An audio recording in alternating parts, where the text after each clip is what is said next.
Incoming transmission. Welcome to True Spies. Week by week, mission by mission, you'll hear the true stories behind the world's greatest espionage operations. You'll meet the people who navigate this secret world. What do they know? What are their skills? And what would you do in their position? This is True Spies. My team is rummaging the back of the car, and one of my colleagues is kind of crouched behind the vehicle, poking her head to keep an eye on the front door, because that's the most immediate threat, is the front door. And of course, that's when the light goes on in the front hallway. And I hear over the radio, "Someone's there." This is True Spies. Episode 107. I was never here.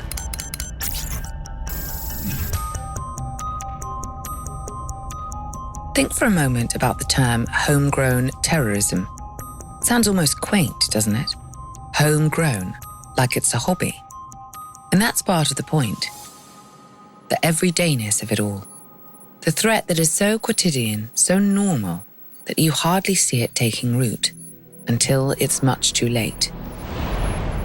It's tempting to think extremism is cultivated somewhere else.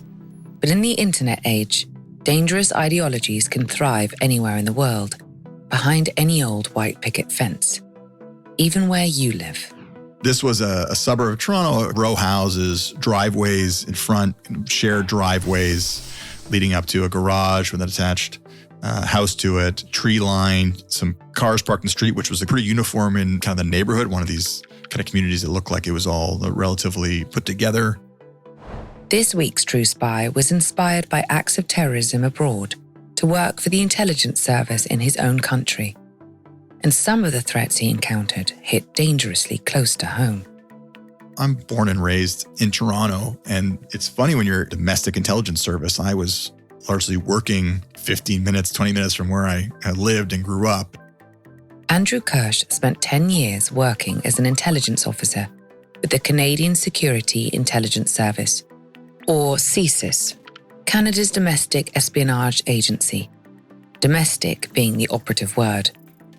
So Canada is unique in that we don't have a foreign intelligence service. We are a domestic security service. And because we're neighbors with the United States, when we go and talk to people, they say, "Oh, you guys are the CIA." And we say, no, we are not. We don't operate abroad, or we can, but in a very limited capacity, which puts a lot of pressure on our domestic service to investigate threats to the security of Canada, to kind of do that from wherever those threats originate.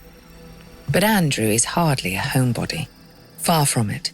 In fact, it was his time abroad that inspired him to enter the intelligence field, beginning with his years in the United States as a senior at Brown University in Rhode Island at the time of the 9/11 terrorist attacks.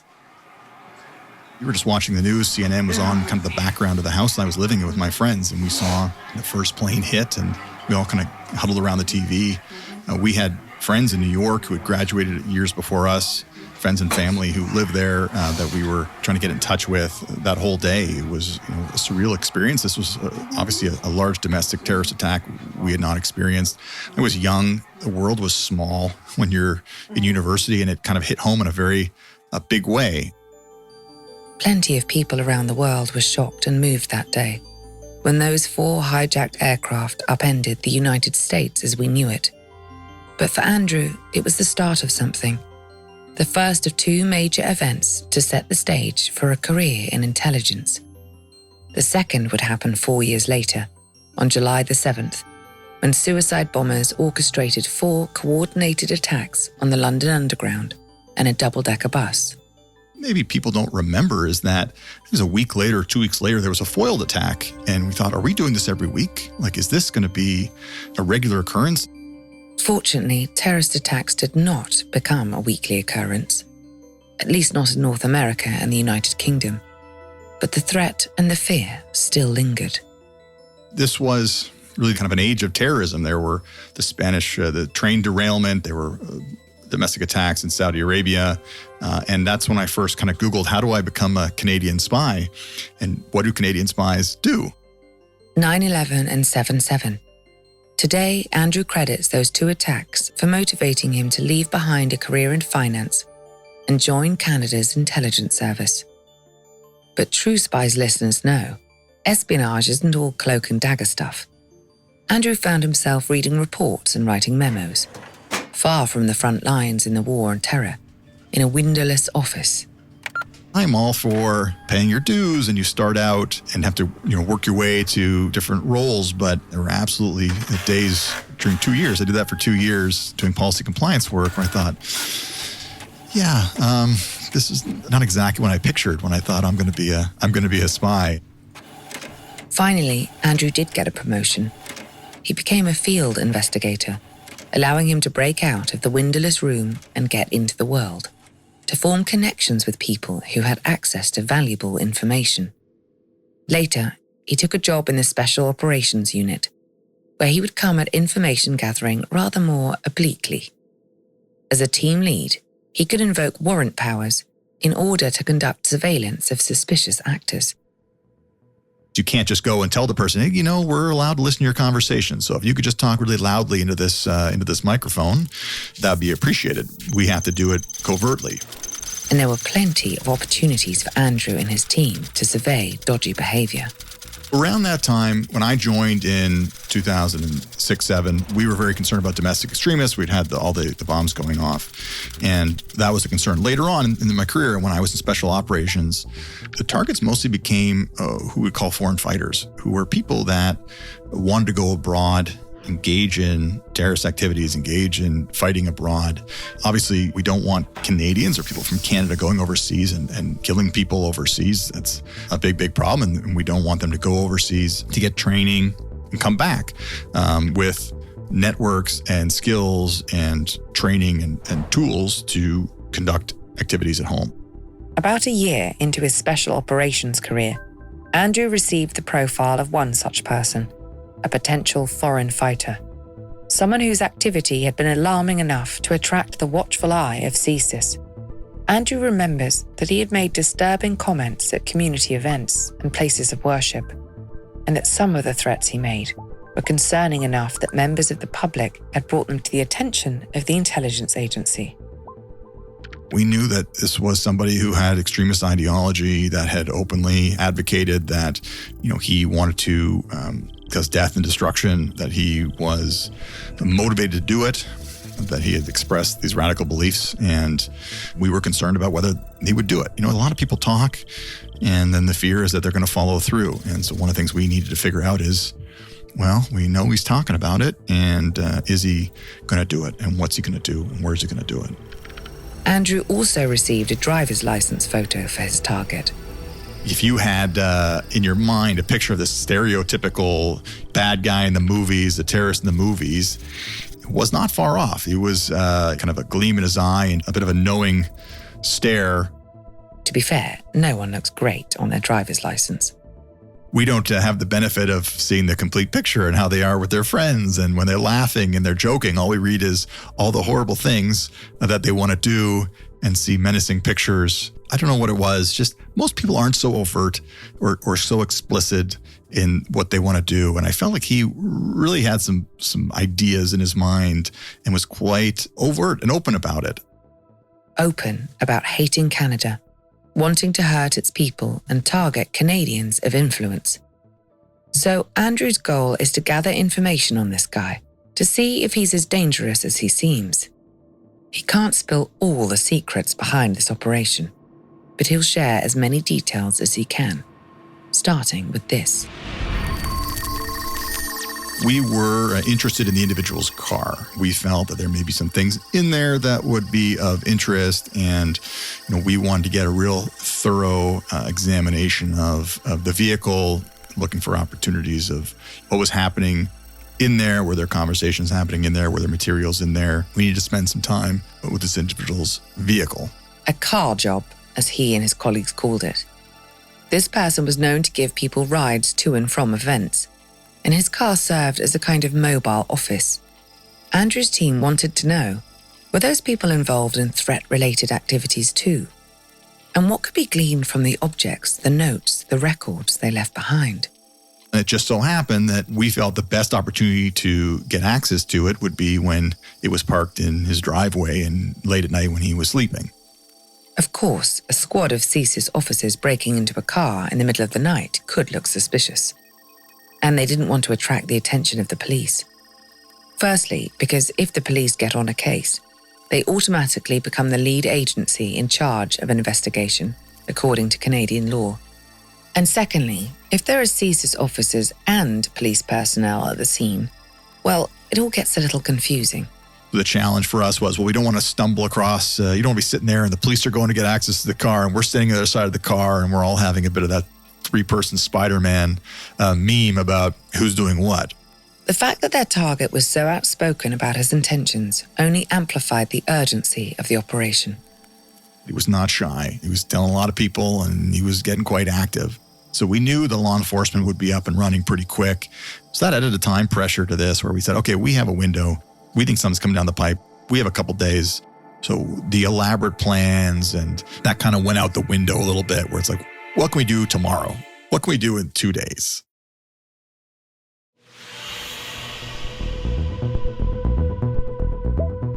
Andrew Kirsch has been tasked with gathering information from the car of a suspicious character in the suburbs of Toronto. Now he needs to wrangle his team to execute an operation in just 2 days. It all starts with phase 1, planning. We would have an investigator like I was come and say, look, we think that this individual is, let's say, engaged in conversations where he's doing some plotting. And we think it's happening in this location that we can't otherwise get access to. And so we need your help to find out a way. How do we get this information? How do we capture this information? And then we get to sit around as a special operations team and think about, how do we do this without obviously getting caught? Everyone on the team will have to work fast, especially the technical specialists, people who use their individual expertise to gather information. They're known colloquially as the techs. A close access tech might plant something in a wall so skillfully and discreetly that no one would ever know it was there. And a remote access tech will work from a distance to, say, hack into a database. This car job would require some close access skills. Writing a plan with the techs is a challenge. My job is to put the plan together. And I would go to the techs and I would say, how much time do you need for this job? And they would say, we will take all the time you can give me. They had a tough job. If something's not working and we're in a place where they can't get more tools, they have to fix it with whatever they have on them. And if things weren't what they expected and they have to make things up on the fly, that's hard. But my job is to tell them, you have 5 minutes or we got to go. Of course, a tech team needs to eliminate as many known unknowns as possible before the operation begins. And that brings us to phase 2, procurement. In this case, procurement meant procuring a used car. The techs, they didn't like to walk into a place where they didn't know what to expect. And so part of our job was to, one, give them as much information as they could expect. And so in this case, where you're dealing with a car, they'd like to practice on a car that looks very similar to it. And so my job was find a similar car that they could then play around with. Andrew, admittedly not a car guy, did a lot of shopping around for used vehicles. But the task could be tedious. Finding an early aughts Honda, Toyota, whatever it is, that is the exact make, model, year of what you're interested in isn't the easiest thing to do in a day or 2 days. So, I'd run around and say, I think I found something that's a year off. And they would say, well, they changed the entire electrical system in a year. So I don't know if that's going to work. And I'd be back online saying, oh my goodness. And I'd say, I think I found the car. It's the exact same year. And they'd say, well, is it the sport package or is it there's a sport package? It may sound trivial, but in cases like these, there's no room for compromise. If we had 10 minutes and they were playing on one thing and that's all we had and all they could use was the stuff they brought with them, that was tough. So I was happy to try my best. Now it's time for phase 3, assessment. Before you do anything anywhere, you want to have a pretty good understanding of what you're walking into. And if we're talking about a neighborhood, when is garbage day? Are people going to be out late at night putting their garbage out for the next morning? Or what time do the neighbors go to sleep? Are people in the street doing shift work and coming back at 2 a.m. from working at a bar? You want to have a pretty good idea of the neighborhood or the area that you're working. What was the rhythm of it? When did it get quiet? When was your window of opportunity to do your thing? Because I would say, okay, well, where can I build a window of time and how much can I find? An hour, 2 hours, 15 minutes? As team lead, Andrew can minimize risk by selecting the right window of time for the right location. They'll also get a little bit of help from a surveillance officer or two, staked out in the area in advance of the job, to keep an eye on the comings and goings of the target, and to note any changes in the area. Of course, sometimes, a special ops team will have no choice but to roll with the punches. You think you got it all figured out and the neighbor goes out to walk their dog. You got a national security investigation. We're all ready to go and everybody's in the cars and we're waiting for a dog to finish its business. Our neighbor decides to watch a movie and they're up because The Godfather is playing on A&E and they want to watch the end of it. And now you can't go because their window overlooks the area we're going to be working. So you do your best to limit the surprises, but you always get surprises. Not that he speaks from experience or anything. So, expect the unexpected. And it never hurts to take a good luck charm with you. I had a lucky t-shirt, and when I first joined the Special Operations Unit, I found this t-shirt and it said, "I was never here." And it just struck me as generally like spy motto. When I was interviewing people, I would say, I was never here. Our conversations are between you and I. And on the Special Operations Unit, it was like a mantra. I was never here. Don't get caught. That's the goal. So I would wear this t-shirt. It became my lucky t-shirt. And my wife would know when she'd see me put, "Oh, you're working tonight. Put on your lucky shirt." I put it on. I put it under my hooded sweatshirt and headed down to the office. The evening of the operation unfolded like any other, lucky t-shirt included. Working strange hours was nothing out of the ordinary. I would go home after work, after 5 o'clock. I'd try to have a nap after dinner, like an 8 to 10 nap. I'd kiss my wife and kid goodnight, and I'd head out around 11 o'clock to go to work. We would gather and we would kind of get our gear, whatever gear was required for the night. If you needed radios and night vision stuff and whatever the situation required. There could be a number of operations going on at the same time. So if I'm leading one, I could be part of somebody else, but I wouldn't be as knowledgeable about it. So that's where it was the team lead's opportunity to gather everybody together, go back over the operation. If anything had changed, everyone read the plan. What's everybody's role? What are the objectives, timelines, things like that. With such a tight window of time to work within, there was no room for error. It was on Andrew's shoulders to make sure everyone understood the plan forwards and back. So that's when we'd say, okay, are we still all clear? Ready to go? Everything's good. Let's go into the neighborhood and get a last look. And that was just how this operation began. We left the office. We were informed the area was secure, was good. Everything was quiet. And we moved into the neighborhood. We parked in the street just to give a last little moment to collect our thoughts. And of course, at that moment was when someone decided to go and walk their dog. It was a relatively nice night. And one of the neighbors from down the street was walking his dog and having a smoke and interfering with a national security investigation and costing the government of Canada thousands of dollars. Terribly inconsiderate. So we had to wait. And throughout my career, I caught myself just thinking, what am I doing? And this is so funny and strange and surreal. And I can't believe that I get to do this. And sometimes I can't believe I have to do this. That's kind of the feeling throughout. Remember, Andrew's in charge here. He's the one who decides whether to move or not. He's sitting in a van with a bunch of guys with more experience than him. Yet he's got to be the one to give the green light. Because getting out of the van ups the ante. Once you're out and about, you're way more likely to attract attention. There's a number of stages where you get to make decisions about these things, right? So in the office, everything's quiet. You go out to the street is quiet.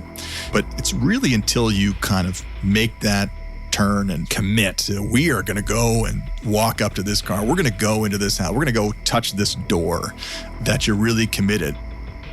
But the time comes to make that commitment. At Andrew's command, the team makes its first steps out of the van into the quiet neighborhood. We are committed. This is happening. I'm looking around. Are we good? Is this going to be okay? How do I feel? How do things look? If that sounds a bit self-conscious, you might be interested to know everything about this operation has been studied and rehearsed, including the way Andrew's team walked together as a group.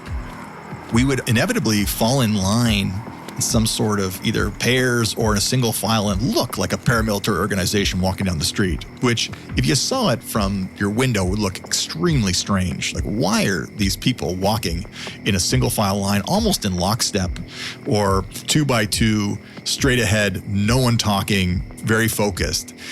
And you can't do that because that looks weird. So we had to practice walking casually, practice our gaggle, which is if we were in the neighborhood, we were coming back from the bar, if we were just walking down the street as friends, what would that look like? And we should walk like that. Of course, should anyone spot this amiable gaggle of friends strolling very naturally through the neighborhood, the group would need a cover story. Our cover story was that we were friends, we were out, we're having a round of drinks, we were coming home late. So to really live our cover, we had splashed some booze on us. You're not all wearing ninja gear that looks, weird. You might have a sweatshirt, but it's in place with where you are. So yeah, someone had stumbled across us, we would have reeked the booze. And of course, if we'd been pulled over on our way to the operation, I think the police might have taken a whiff of what was inside of our vehicle and had a couple questions. Thankfully, that didn't happen. And that was a challenge of living your cover, was to make it to the operation. Right. Look natural, smell bad, and stay away from the cops. We're trying to do our best to chat and look like we're enjoying each other's company, and we're laughing. And then at some point I say, okay, it's on, let's go. And we all kind of duck in. Duck in, that is, to the target's driveway. And at that point, really, the techs take over. My job is to get them to the car and make sure they're not disturbed. Then it's game on for the techs. Sandwiched between 2 cars on the target's driveway, the techs set to work doing what they do best. For the moment, the operation is out of Andrew's hands. To be honest, I barely know what they're doing, and it's not my job to micromanage them. My job is to make sure that, as I said, they're not disturbed, that everything is okay, that I'm communicating with people all around in case anybody is going to interrupt us. And of course, that's what happens. This car comes, and this is late at night, it comes pretty quick and is making a turn onto our street. And we're near the top of the street, and we don't know where cars are going. That kind of person could have pulled into the driveway, parked right in front of us. It's time to think fast. But remember how each special operations team has a surveillance officer, or surveillant, staked out near the area, keeping an eye on comings and goings? Well, it's Andrew Surveillant who gets them out of this jam by entering the scene in a vehicle of his own. The surveillant proceeded, and I joke, to do the slowest, 13-point turn to pretend like they were trying to slowly get down and go the other side of the street. And you could see the person trying to drive down get increasingly more frustrated. The surveillant did his 16-point turn. The car actually kind of gave up, decided to do a U-turn, turn and go down around the other end of the street, and parked way down the street, so not near to us. Crisis averted for the moment. But we went back, and we're working back, working. My team is in the back of the, rummaging the back of the car, and one of my colleagues is kind of crouched behind the vehicle, poking her head to keep an eye on the front door, because that's the most immediate threat, is the front door. It's the person who is closest to us, and obviously that we're most concerned about. And of course, that's when the light goes on in the front hallway. Someone in the target's home is awake. And I hear over the radio, "Someone's there." And that's not what you want to hear when you're on one of these jobs. So I say, "What?" And they said, "Someone is there." You have to wonder, in Andrew's shoes, if you might be missing that office job right about now. Now I look at my techs, and I turn to them, and I realize we have a big problem, because they are holding part of this car, or something from this car, that the person would notice if it was missing or not there. Obviously, don't get caught is number one. And getting caught can mean a lot of things. It can mean them seeing us or them knowing that we were there at all. I was never here. So I look at my tech and he looks at me. And in that moment, I sort of freeze. And he's been on hundreds of jobs. And I'm staring at him and he's holding this thing. And he says, "Do you think I should put this back and maybe we should get out of here?" And he wasn't saying it to be snarky. He was just offering a suggestion at a time where I could really use a suggestion. And I said, "That's a great idea. Let's do that." Seems like a wise choice. So he got to work with his guy to put that thing back. And number two, who was around the side of the vehicle, was keeping an eye on the front. And we very, very quickly, as we could, closed the door. And I say it's like the posters of when the apes become the men, as we were duck walking and slowly re-emerging into full height as we crouched out from beside that car, made our way back to the van and got out of there. This might seem like a natural place for this mission to end. Andrew's team is already packed up in the van. They could just cut their losses, drive back to CSIS, and chalk it up to a bad night with a surprising amount of street traffic. Andrew's the team leader. He can send everyone home to get some sleep. Isn't that what you'd do in his position? Well, no, you almost certainly wouldn't. Because you were rattled by 2 major terrorist attacks in your formative years, you've seen what can happen when precautions aren't taken. Now you're steps away from a man who said outright that he wants to bring harm to your country. Walking away now isn't the choice you'd make. And it wasn't the choice Andrew made either. We were not done. We still had our mission that we needed to do. We still had the time constraints of having a night to do it. And we still had some time left in the night. So we thought we'll give that a little bit of time to quiet down. We'll let the lights go out. Hopefully the person go back to bed. And we'll get right back to it. Which we did. So, third time's a charm? That's what Andrew thought. And we said, it's got to be done, right? It's got to be it, right? And away we went. We were back and we were finishing up our job.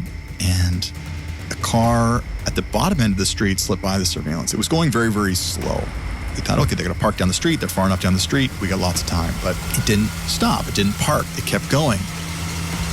And we realized, not quick enough, that it was delivering flyers. That it was this early morning flyer delivery guy who was stopping, getting out, walking to the houses, and then getting back in his car and continuing up the street. And his big torch flashlight was looking for house numbers.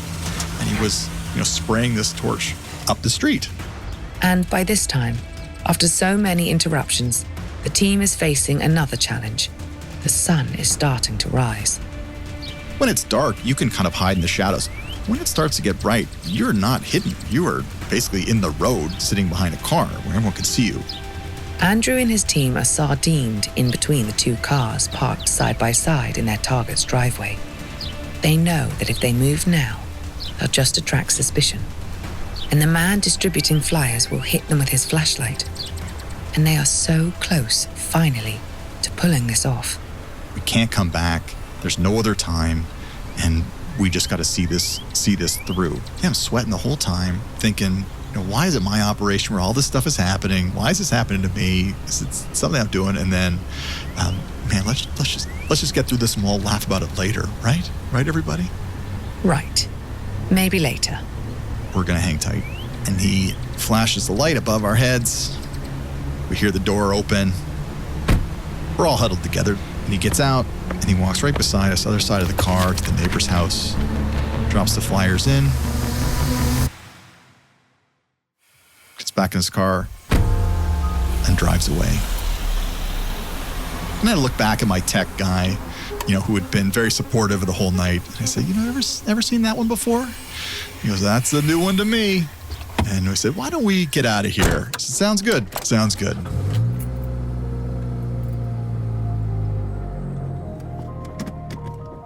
That was the not-so-triumphant ending to what was, nevertheless, a successful operation. Andrew and his colleagues left the scene with all parts of the car returned to their proper place.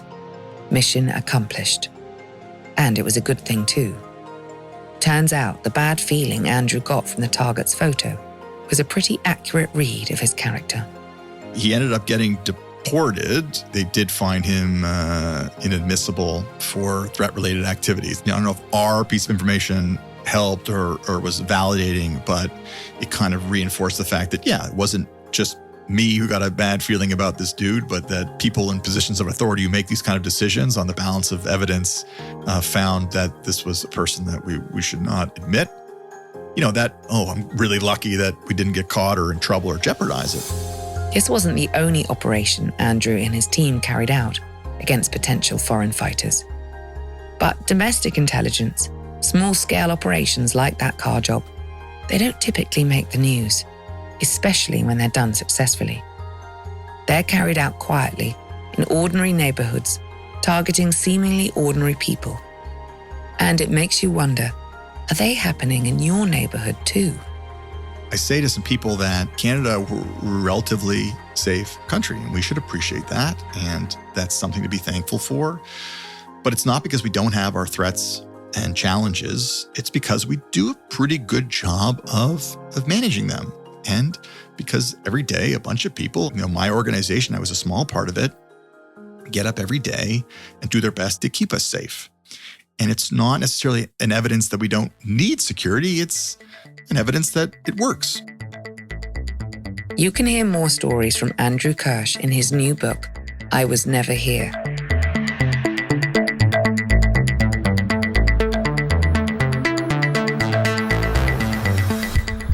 I'm Vanessa Kirby. Here's a taste of next week's encounter with True Spies.